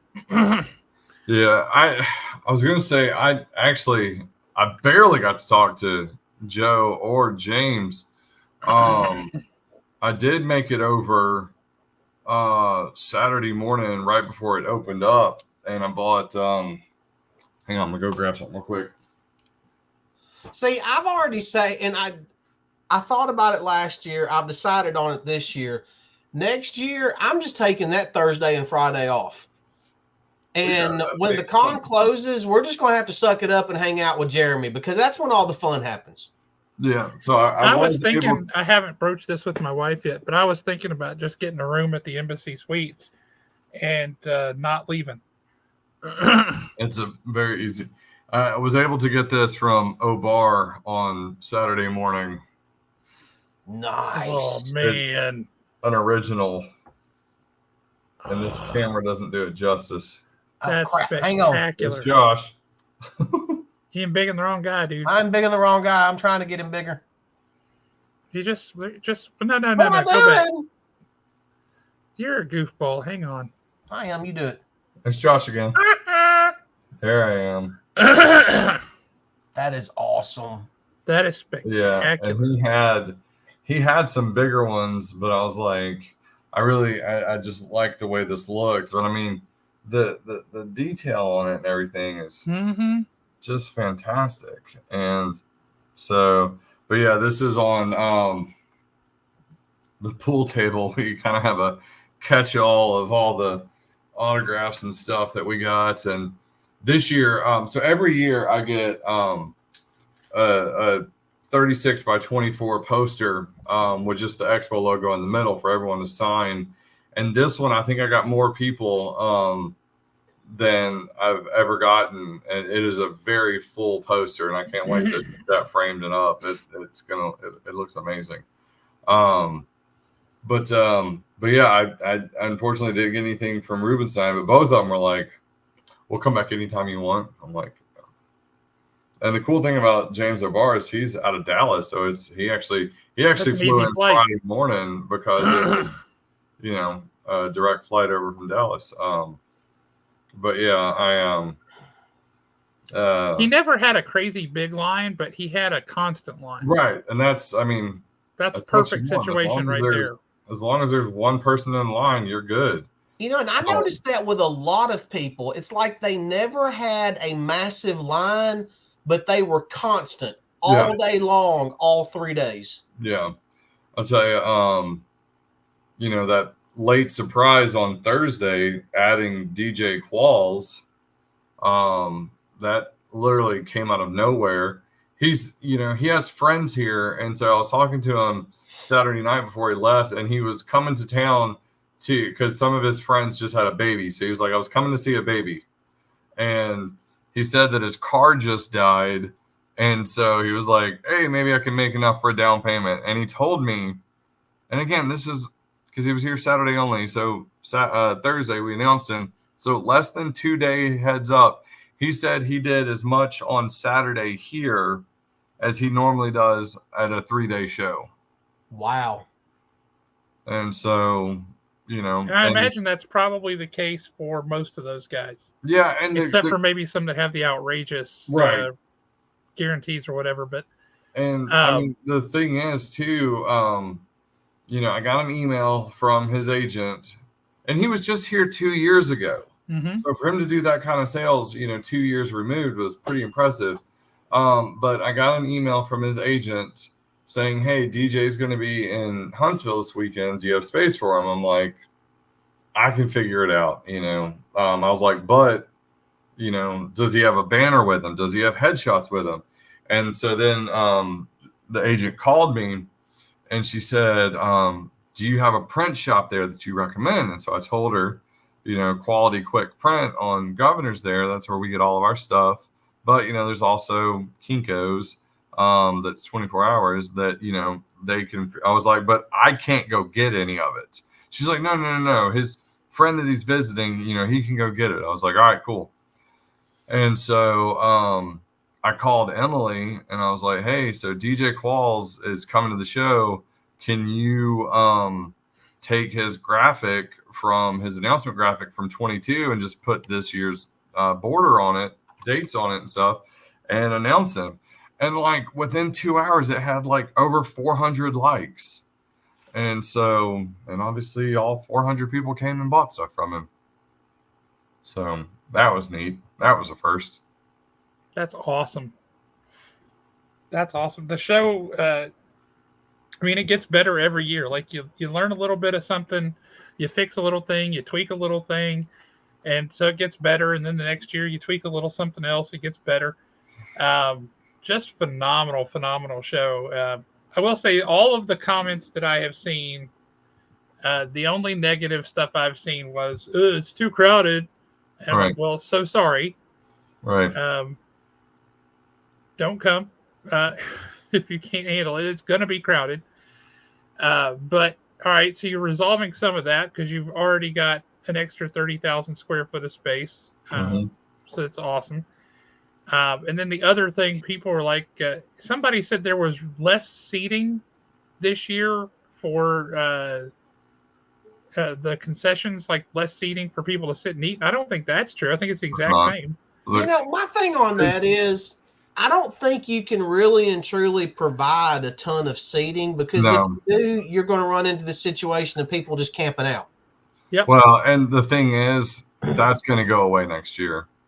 Like, I started it as a courtesy to the VBC for them to be able to sell food, but then like that big empty space benefits. That's costing you money. Exactly. Yep. And so I may tell them, because they've got the Domino's tent that I don't want in there anymore because it takes up space. That was another thing. They came to me Thursday and said, hey, Rhythm of Monroe wants to put a tent and sell food. Where can they be? And I'm like, I'm sure they do. There's going to be thousands of people here every day. I was like, I don't have room. And first they said, where can they be? And I'm like, on Clinton. Like, I was like, and then I said, okay, well, I said something along the lines of, yeah, I'm sure they do. They want to come here and do probably tens of thousands of dollars worth of food sales. So what percent of that are they going to give me? Yep. And he looked at me. I was like, everybody in here that's selling stuff paid to be in here. Why should I let them in here for free just because they're connected to your building? That's a you problem. Yep. And then I finally, I was like, look, they can have some of this space out here with the fan area. And exactly. And every time I walked past there, it was, crazy packed. Was that the one that was kind of maybe diagonal some from where the blood drive stuff was at? Yeah. Yeah, that one stayed packed a lot. Yeah. Yeah, because it's better than concession food. Yeah. And so, that's just something else that, they sprung on me on Thursday, thinking I would just be like, oh, because I'm so easy to work with, but I'm not going to take crap. And so they just were like, oh, where can they go? And I'm like, tell you where they can go. I know just the place. Thank you. They might want to pack a flashlight. That's right. Yeah, that's another thing, Christine, that we're going to work closely with Downtown Huntsville Inc. next year to get more stuff going on, more signage up around. It's next year will be even bigger than this year. Since last year, I said we'll do between 20 and 25,000 people, and we're right in the middle of that. And so I have no doubt we'll be between 25 and 30,000 people next year, which is just bananas. Oh, good. Thanks, Grace Brewington. Yeah, Thanks for glad you coming got up. to come out. It's a phenomenal show. It's a great show, great people. Always a good experience. Like I knew something was going on, like I said, that Friday, because it was, where are all these people coming from for a Friday afternoon? So it was nonstop. And then Saturday, because normally on Saturdays, I'll get there, I'll go live and everything, wander around. And then after a few hours, my daughter and her friend that comes, they're like, okay, we're ready to go. Well, it was Nick ended up needing the help, so I couldn't go live. I helped him with that, but I turn around and my daughter and her friend, they never wanted to leave. Yeah. I literally turn around at one point and they're camped out in the Haven booth, just watching everybody playing on their phones. And then I even looked up at one point, and Riley, the girl that was with my daughter, I hear her go, "Oh, it says 1999 on it." Josh, I'm like, "What are you doing?" She's like, "Well, they were asking what that cost, so I just looked and told them." I'm like, "Well, keep doing it." Dave McCormick was. Wait, is that the Dave you're talking about? Dave McCormick. He was. I don't know how he did it, but Dave, remembered everyone's name. I mean, if you introduce yourself to him, every time he remembers your name. I mean, he was constantly. That's funny. I was so glad I got to run into Christine. I kind of scared her. I was like, "Hey," she was like, "Hey, oh hey." Well, it seemed like every time I just had a little bit of a hunger pain, Christine was standing on the other side of the table with those Ghirardelli chocolates. Yep. And I was like, she had to have a light somewhere that said, "Boom, Alan's hungry. Boom, Alan's hungry. I need sustenance." Well, this was the first year I ate all 3 days. I ate in the green room. Well, see, if I'd have thought about it Saturday, we would have flat out just wandered down to Rhythm in Monroe. Yeah. If you could have made it. I don't know how stacked up they were. But yeah, and it's, I've asked the BBC, I said, I want all of your people involved. You find a time that you're all available, and let's all sit down and talk, because I have words. Because the thing is, there's nowhere else to go, but I want things done correctly. And that is their only job. Right. And you literally brought 22,000 people in over the weekend on your own. That doesn't include the monster truck and everything else that was going on. That was just you. Dude, I feel bad for anybody that went to the monster truck rally trying to find parking. No doubt. What's happening, man? What treasures did you get at the expo, man? Bring them on. Let's talk about it. But yeah, the show was spectacular, as expected, as every year proves to be. I don't have it with me because it is elsewhere, but I got some more sketches on my tablecloth. Yeah.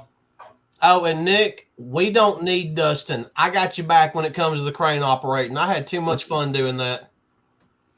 I'll tell you, I got 2 more Fin Fang Foom sketch covers done. One from Sam Payne. Oh, good Lord. I hope not.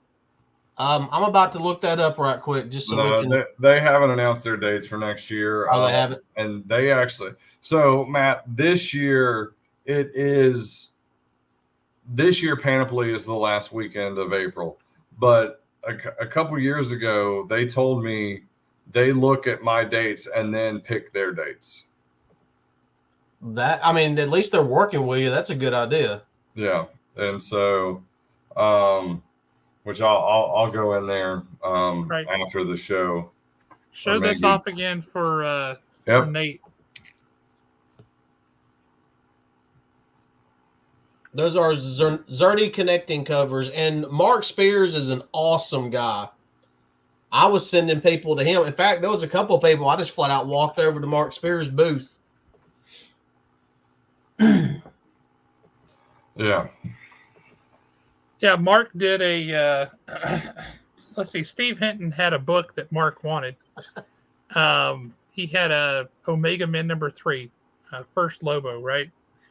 And it was it was like $80 book or whatever. And he really wanted it. And I said, well, talk to Steve about it. He goes, well, what am I going to do? I said, I don't know. See if he'll trade you, like you do a sketch cover for him or something. He's like, you think he'd go for it? I said, I don't know, but he might. You'll know if you ask him. So I ended up taking Steve over there, and he worked it out. He ended up doing a Werewolf by Night and Man Thing cover for Steve for a Omega Men #3. It was pretty awesome. And I guess I'm now officially like Mark Spears' agent or something. Now, okay, I don't know how this part works. So, I mean, I could be stepping completely and totally out of line here. But there's 3 companies that I would actually like to see at the expo. Because, you know, when we see the comic book guests, I don't know how it would work, but I would love to see Mad Cave, AWA, and Ghost Machine set up next year. You forgot one. You forgot a rather big one. A rather big one. Yeah. Skybound. Oh, yeah, that would be a big one. That would be a very big one. But, I mean, I don't know how that actually works with actual companies like that. See, and it's tricky because, you know, with I mean, I don't know either, honestly. You know, I know that typically I have to fly everyone here. And so getting a group of, you know, 5 or 6 people, that's 5 or 6 flights, 5 or 6 hotels, and etc. Yeah. So, and that's honestly, you know, why we have so many more media guests than comic guests, because comic guests typically charge a fee. And Rubenstein was actually here on a guarantee, which I talked him into, and he hit it like by Saturday morning. I remember he said the same thing the first time he was here. Right. Well, and honestly, when his people reached out to me, they wanted to charge a fee, and I was like, hey, when he was here 5 years ago, he was on a guarantee, and I'm willing to give him a higher guarantee than he's asking for a fee. You know, knowing that at a worst case on a comic guest like that, I can just get some sketches or something. You can buy some art. Yep. Right.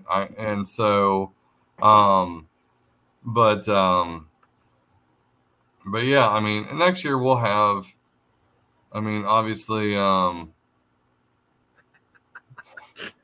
Kara Strong was so nice. And her boyfriend that was with her, he was acting as a handler.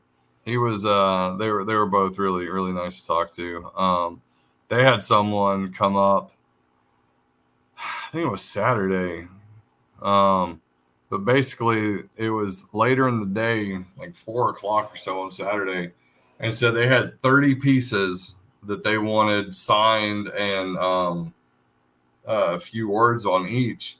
But they didn't want to take up, you know, 30, 45 minutes in her line. Could they do it right after the show, kind of like a impromptu private signing? And I said, but then, so they asked me, and they're like, you know, are you okay with us staying here a little bit after? And I'm like, yeah, if you can, sit here for an extra 30 minutes and make, another $3,000, then so be it. And they did. They were so thankful, so appreciative that I allowed them to do that. I'm like, how bizarre. I know. I'm like, are people kicking you out at 6:00? I mean, Steve Bloom every night, they his agent would tell me, no, he's gonna stay till the end. I'm like, that's fine. Do you want me to cap his line at, a quarter till? And they're like, no. I'm like, well, I'm going to cap it at close because it's not fair if someone like just walking around just be like, oh, let me jump in that line. And so they're like, yeah, that's fine. And so there was a couple of lines, especially on Saturday, that I told people, I'm like, we're going to cap it when we close. But if they, they're here till 6:30 or 7 or whatever, we're not going to stop it. Oh, and Mark, we were kind of talking about that earlier. I wasn't ignoring your comment. Yeah, because I had to bring a couple over to you also. There's going to be more room next year. Much more room. Yeah, several of the comic book artists kind of guys in Artist Alley were asking if they could all just be sat together, I think. Well, and that's, it's, I understand that could have happened, but like the room isn't that big, so, and we had a map on the website, pointing at the computer here, even though I'm on the computer here. Anyways, we had a map up and everything, and it's like if you want to find something, you can find them. It's Artist Alley, it's just technically 3 aisles, and so it's to answer your question, Mark, I don't see how we can overhaul it other than putting it separately. But if I put it separately, everyone's going to cry, we are separate, no one's coming here. So, it's not going to change. And because it's already a pretty good layout. But and as far as Josh, your point to putting like all the like guests together and such, I give everyone who's a return opportunity to keep their space, and so many people want to keep their space because they know people have come to them there. So, see, I like the layout because it's all mixed in together. So like I can literally, it's like we were talking about earlier. You just don't know what you're about to see. You go from an artist to a ton of G.I. Joe toys to, woodworking signs. I thought it was great. Well, and as far as going up and down Artist Alley, a lot of people, they hear Artist Alley, they just think there's going to be a bunch of, this. But, there's, the books, there's handmade, glass items. I got a glass. It's still in my truck. It's still wrapped in bubble wrap in my truck, but I've got a glass handmade Triforce from somebody. And so that's awesome. There's just really cool stuff on Artist Alley. And so, yeah, I love it where it is, because it's towards the front. And so, some people, they come in and they go straight up and down.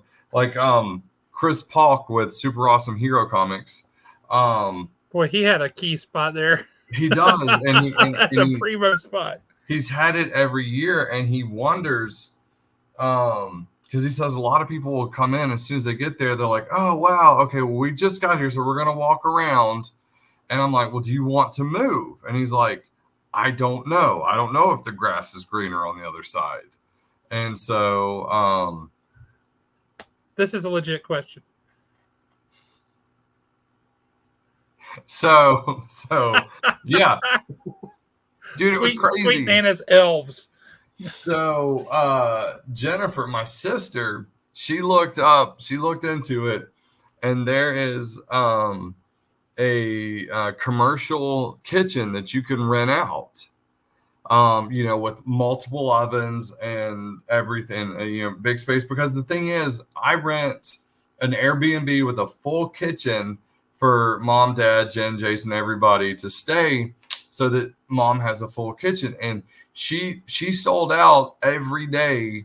And it wasn't that she sold out like at the end of the day. Like on Friday, they were all gone by like 5:30 or 6. And Saturday, I think she said she sold out By around 3 o'clock. 2 or 3. Yeah. And so she went ahead and left to get started on stuff. And, but you know, when you're at a house with a single oven, you're at the mercy of a single oven. So she is, looking into coming in earlier and renting that commercial kitchen. Yeah, I could see that. I mean, yeah, but where do you number the booths? On the ground where everyone's walking, and they're numbered on the map that is on there. And a sign, you know, putting a sign in the middle of the walkway, it's just going to get, you know, run over and everything.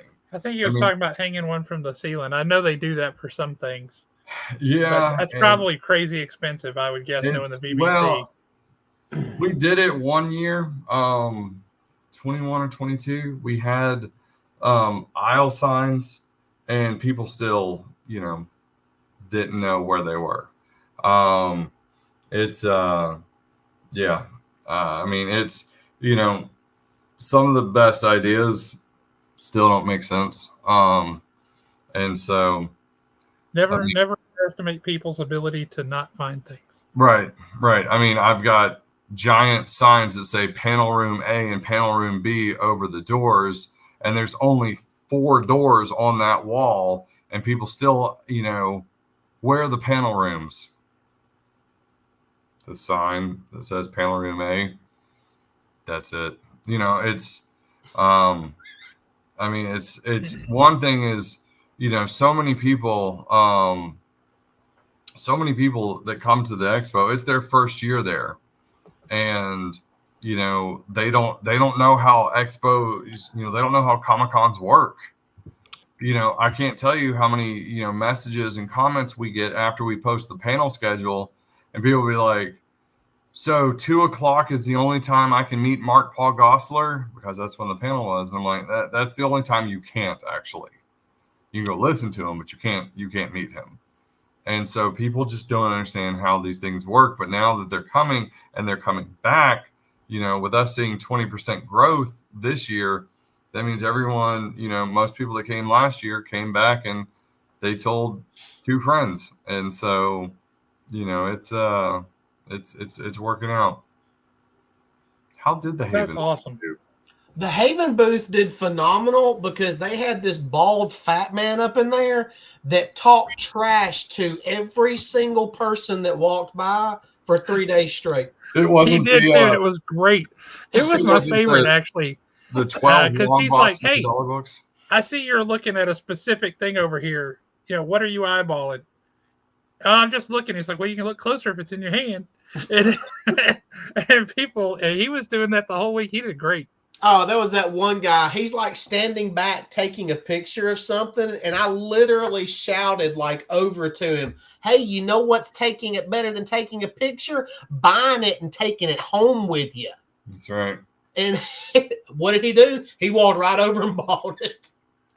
I will say I talked to, you know, I try to talk to all the vendors, you know, and check on them and stuff. And so many people told me this was their best expo. Mm-hmm.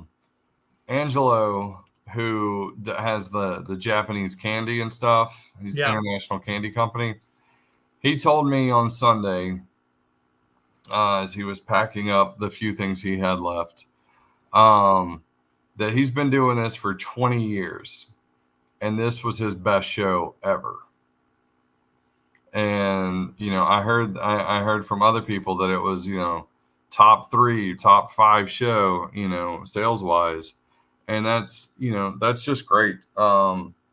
Because, you know, they can now, because, you know, people have stinkers of shows. Last time I saw Angelo was at another show where he said this is the first show in many years that he's losing money on it. So I was like, all right, well, so this show made up for that one. No, that last one was not my one of my shows. It was a different show. But you you know, it's good to hear, you know, people succeeding, people doing well, people, you know, moving some project. See, there's another one. So, and I know somebody else at one of the authors at the Jumpmaster Press booth I saw her at the hotel Sunday evening, and she said that they sold 60 copies of her mystery books. I'm like, Nice. that seems like a lot. So yeah, my booth sold 50 long boxes of dollar books. That's fantastic. See, this is just a personal thing. It's just something I like doing. Every year, I like buying at least something from your booth, something from Steve Hinton's, and something from Haven, just to kind of support my friends. I never really and truly had time to even go look at y'all's stuff. I think I did like a drive-by look on some of your toys, and that was about it. I mean, there's not rules for repeat guests. You know, I try not to. Destry Webster bought 3 long boxes, I think 3 or 4. The Bluey parents almost ran out of prints. They had to go Saturday night. Or no, they were going to go Saturday night to like a Walgreens to make copies, but then they ended up throwing axes. And so Sunday they were running dangerously low on prints. And so they went down to my photo ops guy and got them to print like 20 at a time. And so, wow. Yeah, as far as repeat guests, I mean, you know, as long as it makes sense. I mean, you know, having Zerdy there every year because he's current. I mean, he's constantly doing covers. Having a Joe Rubenstein there back-to-back years maybe doesn't make as much sense. Having James O'Barr there back-to-back years maybe doesn't make as much sense. But yeah, I mean, if someone's current, you know, it makes sense because they're putting out new stuff. And Josh, you know, all those covers that I've been buying from you over the last year, didn't bring a single one. Oh no. So yeah, but I did pick up his White Queen Virgin cover. Oh my God, that thing was amazing. Gorgeous. And so that storm cover is just knocked my socks off. Like, holy smokes. I wanted to get a bunch from him, but I was like, I wanted a bunch, but I knew like he wasn't going to charge me, and so I didn't want to be like, I'll have one of everything. So I just got that one. That was the only one I got from him. Isn't that like the hardest thing to possibly do? Hold back. Yeah, just to hold back. Well, like, I mean, when we were meeting Paige O'Hara on Friday, you know, Emily had a Disney Mattel doll because she's gotten Jodie Benson to sign one, or I got her a Jodie Benson one at another show, and she's got a Pocahontas one, and now she's got, you know, Belle, and so that was what she brought to get signed, and then she was like, or Paige and Omar were like, well, do you want something else? And then she was like, yeah, maybe this one. And then she was like, or Omar was like, do you boys want anything? Because we told him that, you know, there was a time that, you know, that was one of Eli's favorite movies. And he was like, no. And then Omar was like, it's fine. Like, you know, get what you want. Yeah. And so, but yeah, I mean, they always come to me at the show, and you know, or at the end of the show, guests will come to me and they're like, hey, do we owe you any comps? And I'm like, no, I don't put it in my contract. But if you want to leave a handful of signed prints, you know, I give them out to my volunteers at our wrap-up party, and, you know, that's great. And so I've got a stack of signed prints from a ton of people that I'll hand out to my volunteers. So got a bunch from George too. That was cool. Now, awesome. Mark, I was pretty much pimping you and Brian Silverbacks out all weekend long. I was sending people left and right to y'all. I got my annual Silverback sketch cover. He did a cyborg Darth Maul for me with the spider legs and everything.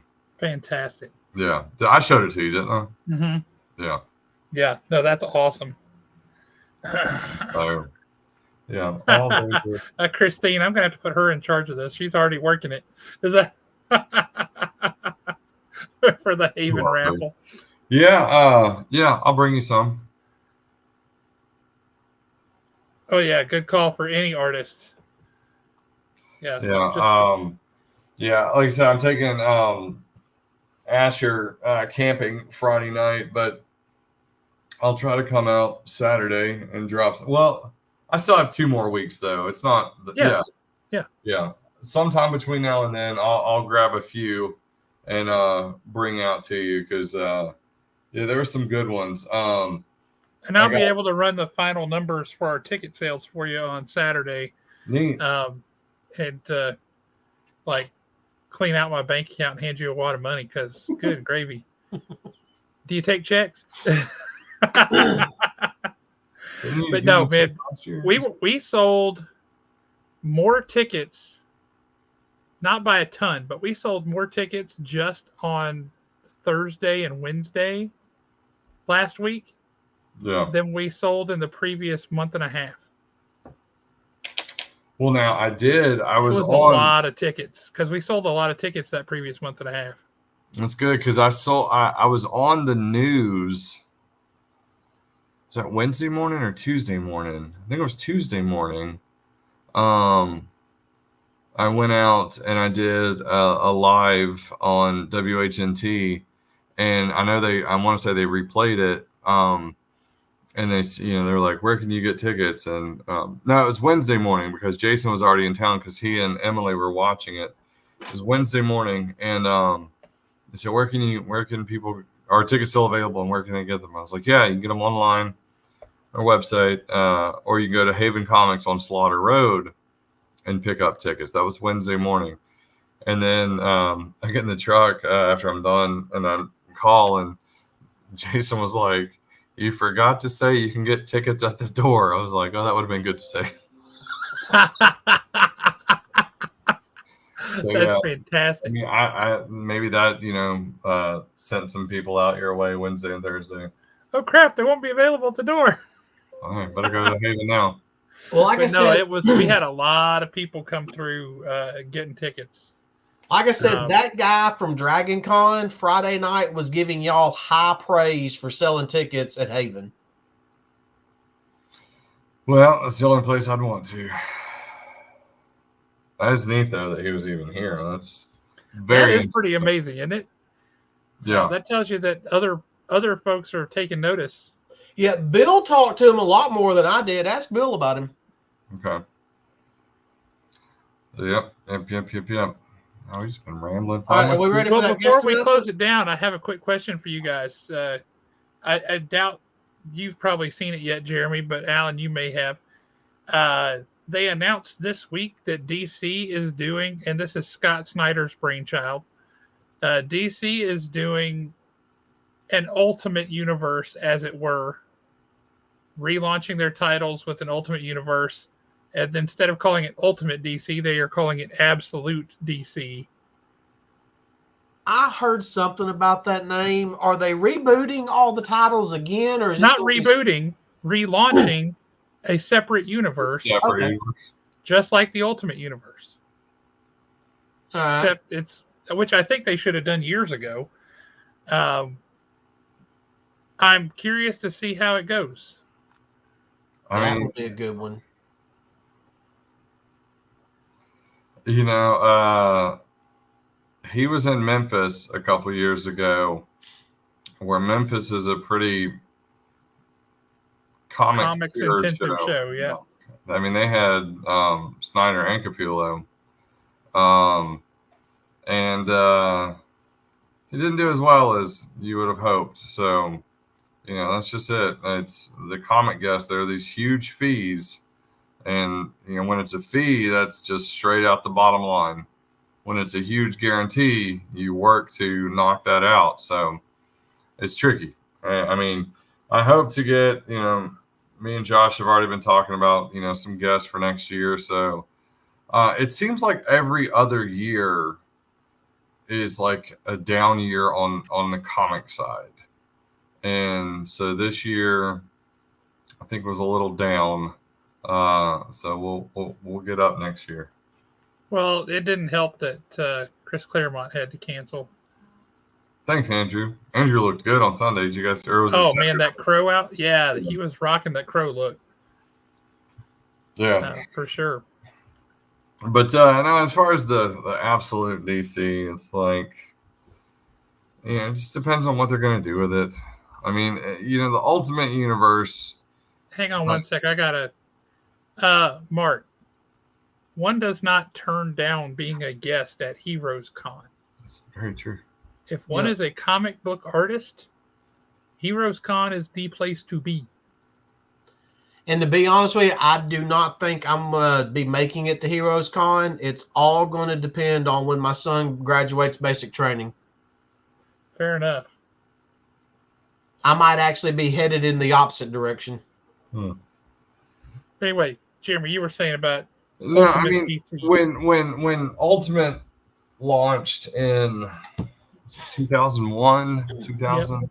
Yeah, right when Haven opened, actually. So yeah. Right, it was kind of neat, to see a retelling of the same story, and some different reimagining of characters and whatnot. It's kind of neat. I don't understand how they've relaunched Ultimate, but it actually makes sense, but it's complicated. Gotcha. I've been a little distracted the last few months. A little bit. Fair enough. So I mean, I'm curious to see, because honestly, DC, all their Elseworld stuff has always been fantastic. They've always been good at telling different storyline stories. Yep. So I mean, a continued Elseworld, somewhat could be a lot of fun. But if it's just a retelling of the same story, might be a little boring. But if they, switch things up some, but I mean, is it going to be absolute Superman, absolute Batman, absolute Wonder Woman, and they're all? I believe so. And it's pretty much the same story, I mean, it would be cool if they, somehow, did like a Red Sun rendition of the universe and completely threw curveballs everywhere. Oh, that would be totally cool. I think what their intent is, because Batman, for example, has just got so much history and it's so seated in so much old stuff that if they were to start over from scratch and say, if Batman were being launched today, what would his origin, how would it be tweaked? How would it be different? Right. How would we go about this? And then tying it into other things. And I think it'll be interesting to see a Batman whose parents were killed in maybe, I don't know, the 90s. Or 9/11. Or something like that, right? His parents were killed. So Batman, like, how does he deal with a world where when he started off, everybody has a phone in their camera? Right. Or a camera in their phone, rather, or they have Ring doorbells and cell phones and all this kind of stuff. How does that change things for him? It's got to do some different stuff. So I think it could be really interesting. Yeah. I mean, but that's a good point. Curious what to see. I mean, because other stories, I mean, because the Superman origin story could still be the same. The Flash origin could still be the same. Wonder Woman's could still be the same. Green Lantern could still be the same. But yeah, I mean, maybe it'll be a fun ride. When does that launch? It's coming up pretty soon. Oh, it got a cover on Absolute Power #2. Nice. Rock on. That's awesome. Yeah, you do always want more district books. They haven't solicited any of the individual books yet, so they'll be doing that probably next month. They just made the announcements this past week. Gotcha. That this is coming, so that probably means the solicits are coming. But it's all the Scott Snyder's brainchild of how he wants to do this. I mean, and he ran, the Batman on New 52 was his, and it was great until they were like, I'm just kidding, that didn't happen. Some of the stuff he's been doing lately, like Clear and Canary, so freaking good, and I would love him to bring that kind of vibe, to a Batman story. Yeah, I mean, to me, Clear was easily the best miniseries of 2023. I agree. Okay. Nice. Good deal. But yeah, well, it is getting late, and thanks for letting me hijack your show, dude. Well, we wanted to talk about the Expo, and the Expo was absolutely freaking spectacular. One other thing I'll say, I was talking to Emily about this earlier, but there seems to be just more chatter of it afterwards. Yes. There's so many posts and so many, the people that started the ribbon chasers this year, that really took off. The loot, been working on that one for a while, Andrew. It's tough. Andrew, if you have a way to arrange a direct flight from New York to Huntsville, we got him. Or Pennsylvania, even, I think. Pennsylvania, yeah. Wherever it is, that's what he wants to get here. I'm like, there ain't no direct flights. Right. And he doesn't want a direct flight to Nashville and then a 2-hour drive. So, yeah. But no, I've just noticed that the chatter was a lot more. And I don't know why you're saying was past tense, because it's still going on. Right. It's still going. Yeah. The chatter is up this year, and someone posted like, I know it just ended, but can we do another one in a month? And yep. And you're like, pass. Speaking of another one in a month, what about any news on Aniston? Is that happening again? Aniston. Albertville, sorry. It is. We announced dates for it a couple months ago, and I had intended on having more stuff out by now, but thank you, Matt. Me going, basically I was gone out of 30 days. I was gone like all but 5 of them from like mid-February to mid-March. And so I got really behind on a lot of stuff. And that was one, because I was hoping to put, booths on sale and all that stuff for that show. But then as, it got far enough along, I was like, I'm not trying to keep these separate. So we'll launch stuff. It might be early May, it might be end of April. But yeah, we'll get some guest announcements going and all that good stuff for that one. I'm gonna give it another shot and see what I can do. And I may, even if it's a success, I may just turn it over to them at that point. But we'll see. Right. Awesome. Well, appreciate it, everybody, for tuning in. Thank you, Jeremy, for coming on and talking the Expo. That was spectacular. I think we're going to do that thing now where we sign off and we let folks get about their evening. So much appreciated, guys. Y'all are awesome.